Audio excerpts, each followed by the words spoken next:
네, 오늘은 교과서 74쪽에 있는 감상적 읽기를 같이 보도록 하겠습니다.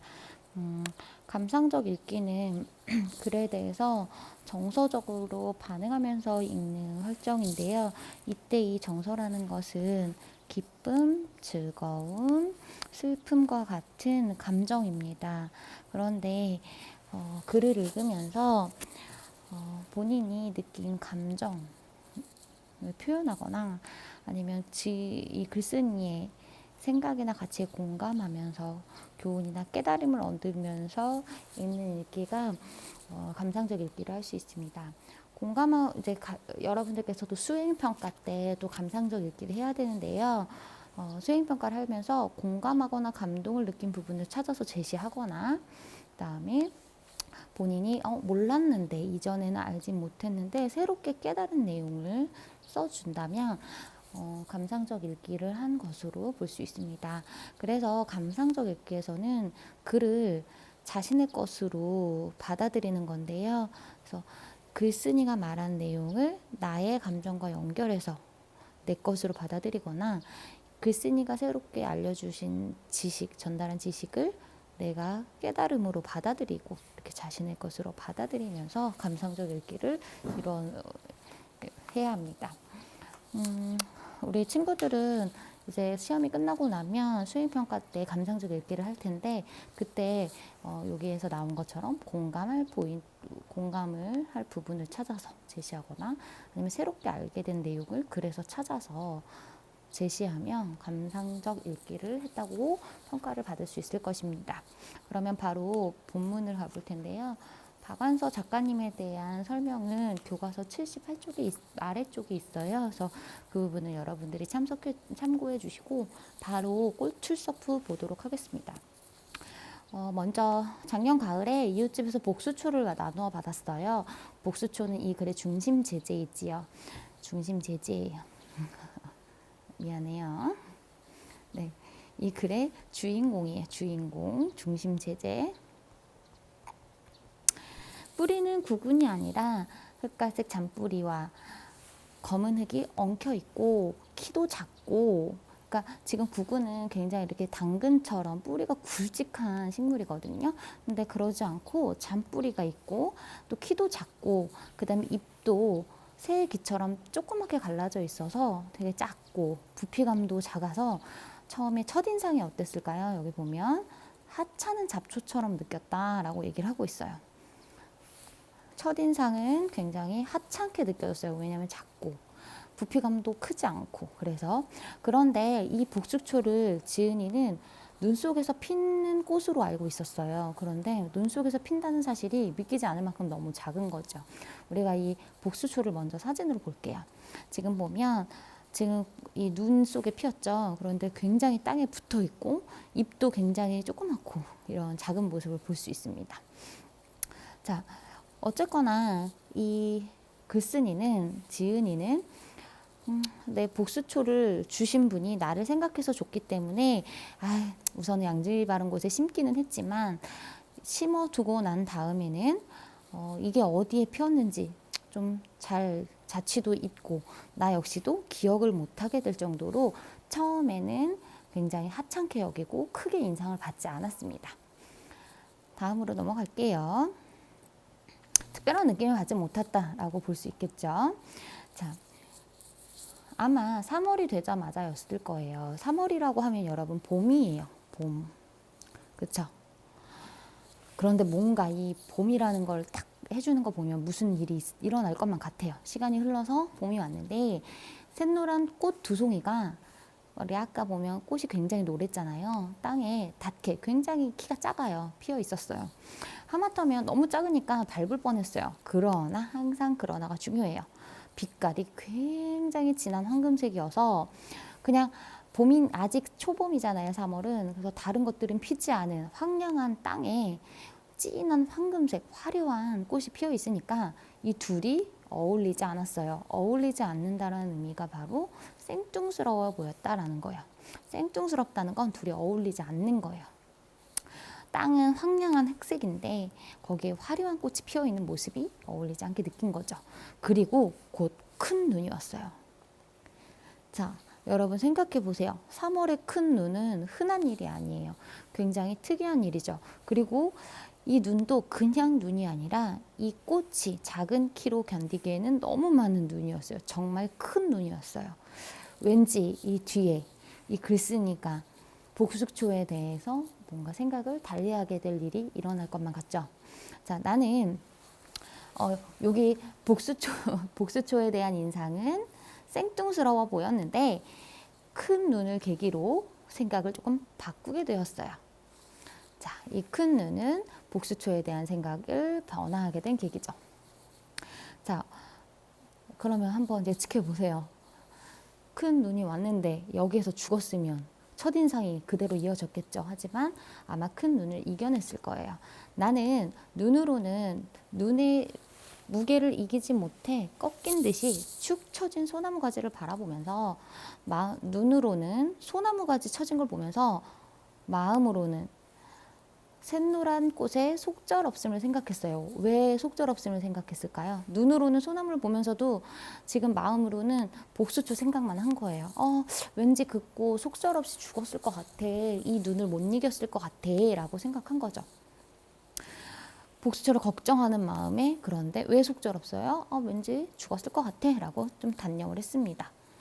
자, 대문 밖의 눈은 치워주었지만 마당의 눈은 그대로 방치해 두었기 때문에 녹아 없어지는데 며칠 걸렸어요. 그만큼 큰 눈이었다는 거죠. 그런데 두둥두둥 드디어 일이 일어납니다.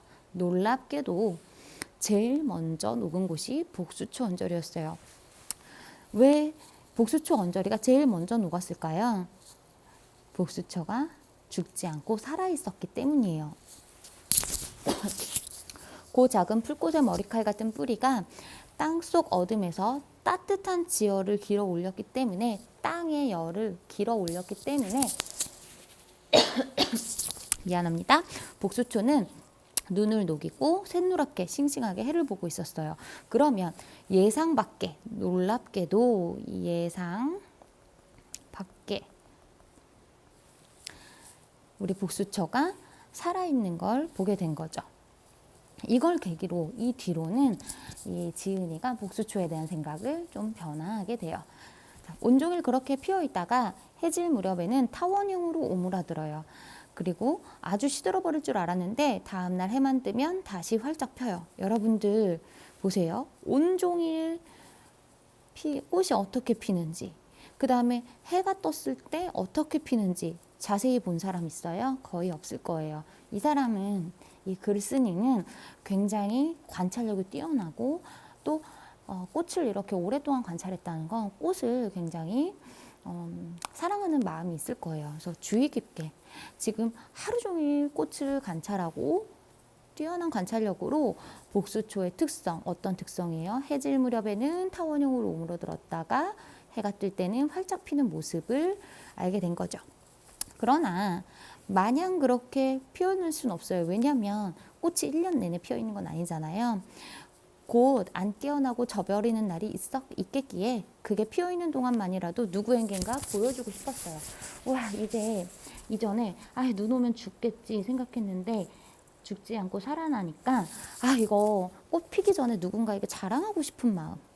여러분들 이 자랑하고 싶은 마음 어떤 마음이에요? 굉장히 뿌듯하게 여기는 마음이잖아요. 그래서 근데 어떤 걸 자랑하고 싶은 거냐면 이 조그만 애가 가지고 있는 생명력을 봐봐. 굉장히 신비롭지 않니? 이런 걸 자랑하고 싶어서 집에 손님만 오면 계속 고개를 이제 구경을 시켜준 거예요.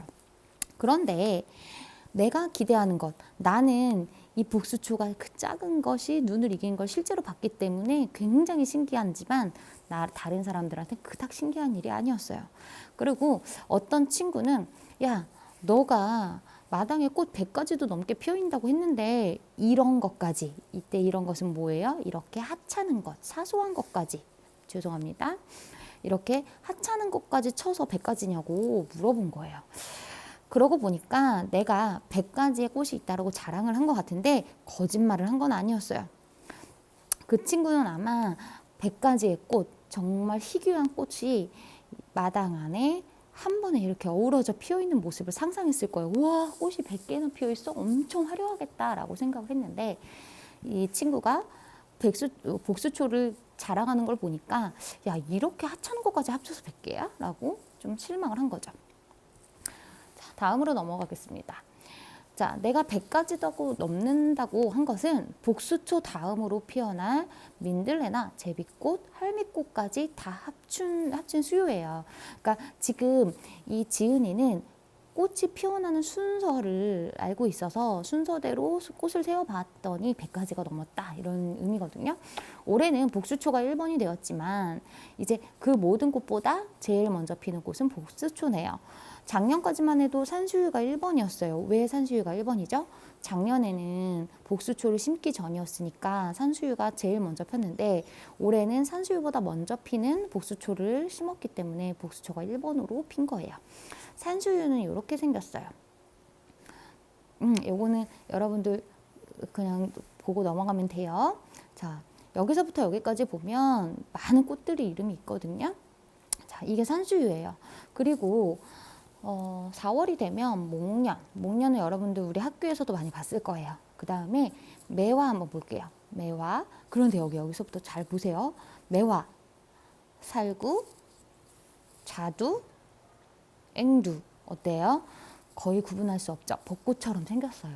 그런데 이 지은이는 매화, 살구, 자두, 앵두를 다 이름도 알고 꽃이 생김새도 다 비슷비슷한데 다 구분해서 인식하고 있죠. 조팝나무는 좀 달라요. 조팝나무는 이렇게 초록색 잎에 흰 꽃이 이렇게 피어 있어서 좀 구분하기 쉽죠. 자, 그래도 조금씩 날짜를 달리해서 이제 봄이 되면 순서대로 꽃이 쭉 피죠. 제비꽃도 피고 민들레도 피고 은방울꽃도 펴요. 자, 꽃이 제일 먼저 핀 것은 복수초지만 꽃은 복수초가 제일 먼저 피지만 잎이 제일 먼저 나온 것은 상사초래요. 상손이 이렇게 생겼나 봐요. 그리고 그 다음이 수선화예요. 자, 수선화는 벚꽃이 필 무렵에나 필 것 같고 상사이고 그 다음이 수선화이다. 자, 수선화는 벚꽃이 여기 겹치네요. 상사초는 잎이 시들어서 지상에서 사라지고 나서도 한참이나 더 있다가 꽃대를 밀어 올릴 것이다. 지금 여기에서 이거 하나하나까지는 아니어도 요런 걸 파악할 수 있어야 돼요. 지금 이 지은이는 굉장히 관찰력도 뛰어나고 꽃의 이름도 다 구분할 수 있고 비슷하게 생긴 꽃들도 이름도 알고 피는 순서까지 알고 있어요. 이런 걸 봤을 때 우리 지은이가 꽃이 피는 시기 그리고 이름, 특성을 다 알고 있다는 거를 여기까지 부분에서 알 수 있죠. 그리고 이 사람이 그렇게 그것을 기다리고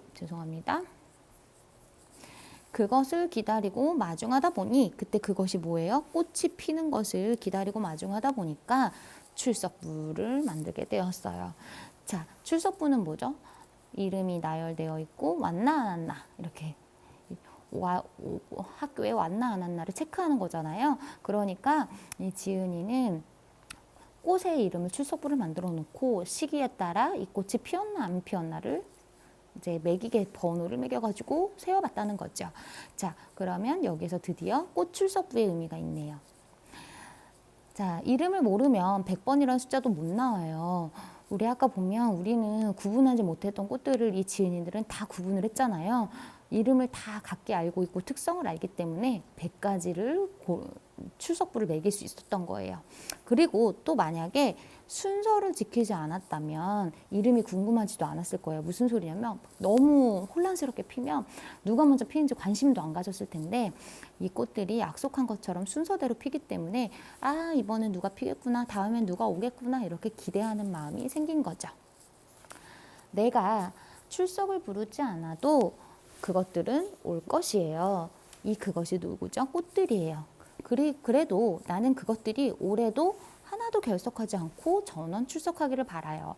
당연하죠. 꽃이 죽으면 안 오니까 죽지 않고 살아있기를 바라는 거죠. 자, 그리고 그런 마음, 꽃들을 기다리고 소중하게 전원 출석하기를 바라는 마음이 있기 때문에 땅을 함부로 밟지 못해요. 아직 꽃이 피어 있지 않아도 이 땅 아래 뿌리와 씨로 꽃들이 있을 거라 생각하니까 그 위를 밟지 못하는 거예요. 굉장히 소중하게 아끼는 마음이 보이죠. 배려하는 마음을 볼 수 있어요. 또한 얘네들이 왕성하게 자랄 때는 물을 줘야 되기 때문에 여행도 못 간대요. 굉장히 자식처럼 돌보고 있는 모습을 볼 수 있어요. 자, 그것들은 출석할 때마다, 꽃들은 하나하나 순서대로 필 때마다 내 가슴을 기쁨으로 뛰놀게 했어요. 백식구는 대식구예요. 내가 이렇게 많은 식구들을 한 정원에 가지고 있는 게 나의 분수에 넘치는 만큼 사치가 아닌가? 이런 생각이 들 정도로 굉장히 다양한 꽃이 내 정원에 있다는 거죠. 그것들은 내가 기다리지 않아도 올 것이에요. 그래도 나는 기다려요.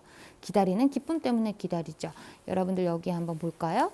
내가 출석을 부르지 않아도 그것들은 오고, 그 다음에 내가 기다리지 않아도 와요. 우리 이 부분에서 자연의 섭리를 알 수 있죠. 자연의 섭리 뭐였어요? 순환의 원리예요.